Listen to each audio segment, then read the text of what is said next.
Okay, so the markets aren't looking great at the moment. Bitcoin is at 57K, so that's obviously a 12.4% decline since 7 days ago, 3.8% since a day ago. And I'm sure you're all very much aware of this. Everybody's kind of nervous and panicky right now. Um, and obviously, all the other coins have gone down in tandem, except for Avalanche down here. Avalanche has been doing rather well. I thought perhaps it was to do my deep dive on Avalanche versus Cardano, but I don't think my 100 viewers really made a difference. But thank you very much for those 100 viewers. But it turns out it was, well, it was an item of news which I'll cover next after this. But other than Avalanche, everybody else has been struggling. What do I think of it? I'm not too worried. That's not to say I think it's going to bounce back up. I really have no idea. Neither does anybody else on the interwebs. But the longer term prospects for crypto, I think, are looking good. And I think a lot of the big institutions have really woken up to DeFi and realized that it's essentially digital disruption for the finance industry. So I think longer term, crypto is here to stay. The use case for crypto is growing by the day. Cardano is obviously doing a lot to contribute towards that, but as is Ethereum and its DeFi ecosystem. So a lot of people are now taking crypto seriously. So whether Bitcoin goes down to 57K, 47K, whatever it goes down to, longer term, I just think crypto is going to go up. So I'm happy to hold and see how things play out with the projects that I'm invested in. And I only tend to invest in projects that I think are good projects that have longevity to them. So primarily Cardano. I don't actually hold any Bitcoin. I famously sold, well, famously amongst my Reddit people, I sold off my Bitcoin for Cardano a few months back. Probably a dumb move in hindsight, but who knows? I think it's going to recover. Cardano's going to recover against Bitcoin. For me, it was a personal decision. I just don't like the energy and efficiency of Bitcoin, and it's just something I couldn't morally support. But obviously, I realize we're all indebted to Bitcoin, and if Bitcoin goes down, we all go down.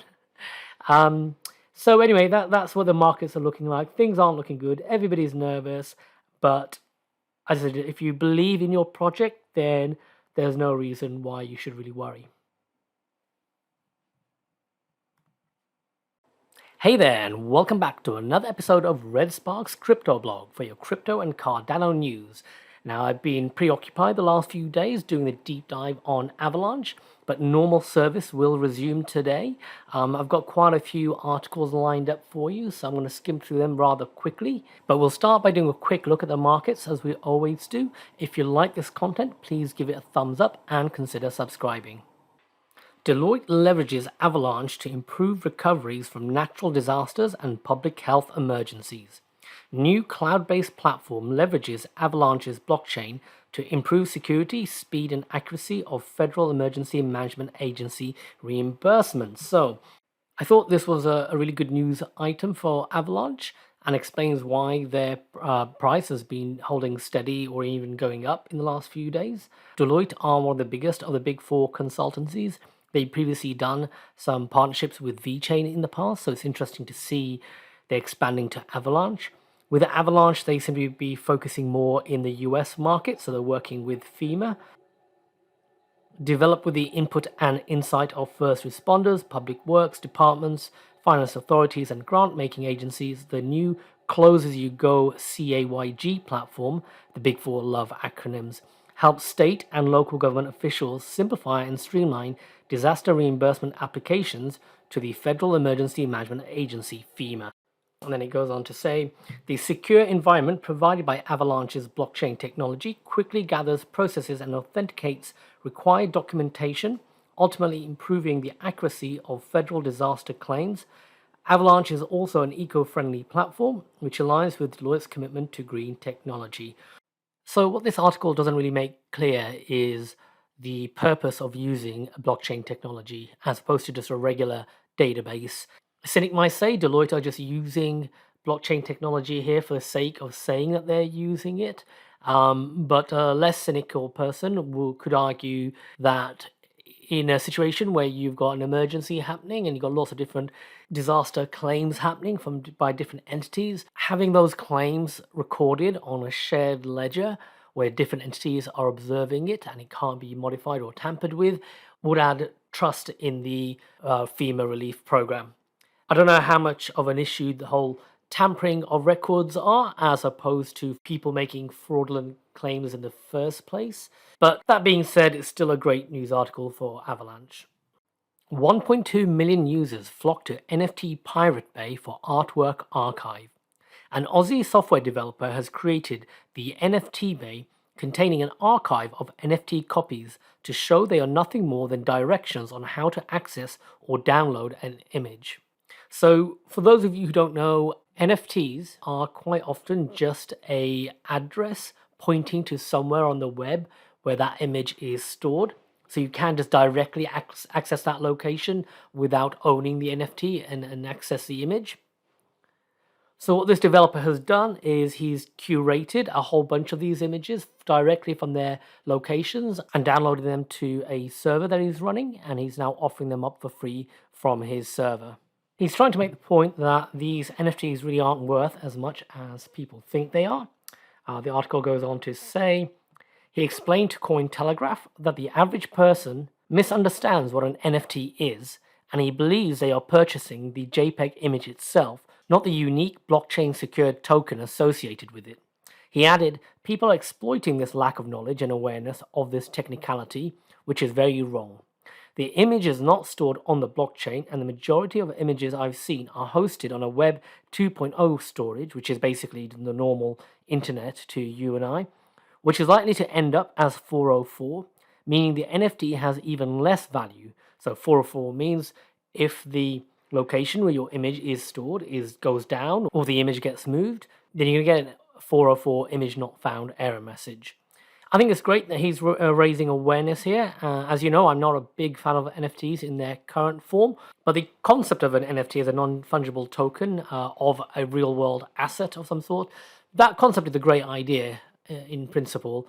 I just don't believe that the bitmap JPEG images, which is the equivalent of, I don't know, playing a very basic version of Frogger, I guess, in the very early days of computing, is the best use case for them. Robinhood exec says proposal for a single digital asset regulator is stupid. Robinhood's chief legal officer is not enamored with the recent Coinbase proposal for a separate regulatory body for the crypto space. So basically, this whole article is about Robinhood disagreeing with Coinbase on how the crypto space should be regulated. Coinbase suggested that instead of having all these multiple bodies that all overlap, that the government should just set up a single entity that oversees crypto. The Coinbase argument is to avoid fragmented and inconsistent regulatory oversight of these unique and concurrent innovations, responsibility over digital asset markets should be assigned to a single federal regulator, whereas Robinhood think it doesn't make sense to add additional agencies to the alphabet soup of Washington. I think both sides have got a fair point. Crypto does overlap with a whole bunch of different agencies, and they are scrambling around trying to figure out what the right regulation should be. So perhaps having a single entity to unify all that and funnel that decision making might be a good idea. It was just one line down here that I particularly sort of called out to me. It's a very tense situation, and it does call for regulatory clarity, which we haven't seen yet. What that made me think, and I've said this in previous videos as well, we really need some sort of organization to represent the cryptocurrency industry that can help shape the government agenda and help advise on what would be appropriate regulation. Now, I know crypto is all sort of, there's nobody in charge, it's all decentralized. So the very idea of having a single body that shapes policy and supposedly talks on behalf of crypto just doesn't make sense. So I completely get that. But I do think we need it. I think we need to have a body, and it could be fine if there's other people that disagree with that body's opinion. But at least there'll be some way where we can channel our thought process into a single entity and have a discussion amongst ourselves and try and come up with a more unified front. And then that policy that hopefully a majority of us can get behind. People like myself, could then take that and use that with our own local representatives in whichever country we live in to help shape policy in our individual countries. So yeah, that's just my thought on that. Regulation is just going to be a really big topic, and it's going to be very important for all of us to be involved in it, not just be passive. So I know Charles Hoskinson did a video recently talking about the recent, if I've got the article right over here, let's skip over there. US lawmakers introduce a bill to fix crypto reporting requirement from infrastructure law.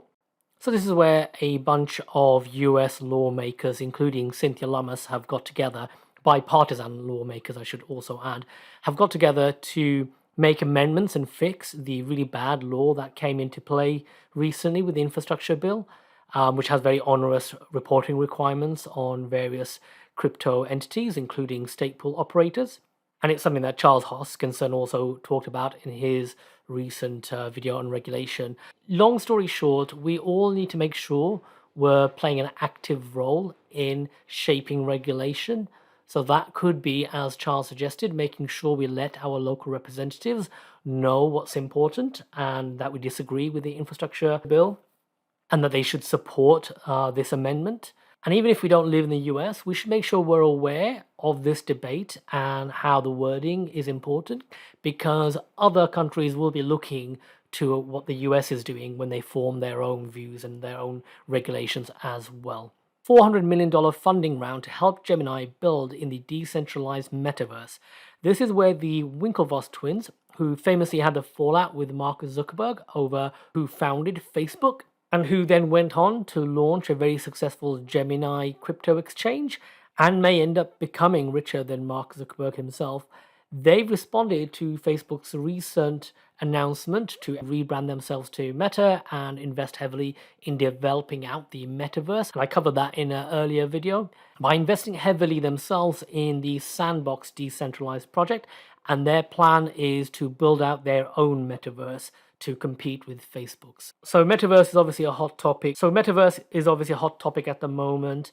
I would probably refer back to the same things I said in my prior video. It's going to be around virtual reality and augmented reality and this concept that we're all moving to remote ways of interacting with one another.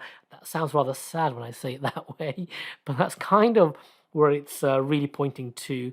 So any businesses or NFTs or crypto projects in that sort of space, they might be ones to consider investing in the future. But again, I'm not a financial advisor. Okay, I'm going to have to try and speed up a little bit. Constellation DAO fails to win Sotheby's auction. So this was an attempt to have a decentralized autonomous organization known as a DAO to pull together people's money and buy the copy of the US Constitution that went on auction. The official edition of the US Constitution was instead won by an unknown bidder for 41 million, whereas they had 49 million raised. I'm not quite sure why they couldn't maybe bid a bit higher. Perhaps it was to do with taxes and so on. But that money that they raised will now go back to the people that contributed, minus any Ethereum gas fees. But I thought that was an interesting experiment in decentralized autonomous organizations. Bitcoin billionaire Chamath Palihapitiya sells 15% of his stake in SoFi. SoFi is a CeFi, centralized finance company, aimed very much at the younger generation. And you may have seen those adverts on TV with all those nice little jingly tunes telling you how they can help you save money and so on. I wonder if he's realized that CeFi days are somewhat numbered and that younger people are flocking to DeFi and crypto and the better yields that you can get on there versus what I'm sure SoFi are offering, which is probably 1% interest rate and so on. He says in his letter that he wants to reinvest in climate science, life science, and alternative finance, which to me is code word for DeFi. And I thought I'd be fair to SoFi and show you the range of products they have. It's not quite as bad as I'm making out, but they're essentially traditional finance packaged up in a nice app-friendly format for the younger generation, but it's not really digital disruption in the same sense as DeFi. How many Uniswap v3 liquid pools are suffering negative returns? New research answers. 49.5% of liquidity providers suffer negative rewards. I thought this was important for us in the Cardano community, as all these dexes are about to launch and we all go rushing out providing liquidity. Be aware that a lot of times you could end up losing money. Most likely to do with something called slippage, so make sure you understand that. I know Maladex's solution is supposed to take care of that, so just make sure you're very informed about dexes before you go rushing out to use them. So that's it from me. I hope you enjoyed it. If you did, give it a thumbs up and consider subscribing. I think in tomorrow's video, I'll try and focus a bit more on DC Spark. They've been announcing a whole host of things recently, such as the graph protocol that I'm showing on the screen right now. So it'd be good to really do a bit of a deeper dive on all the great things DC Spark are doing. Other than that, I hope you all have a great day.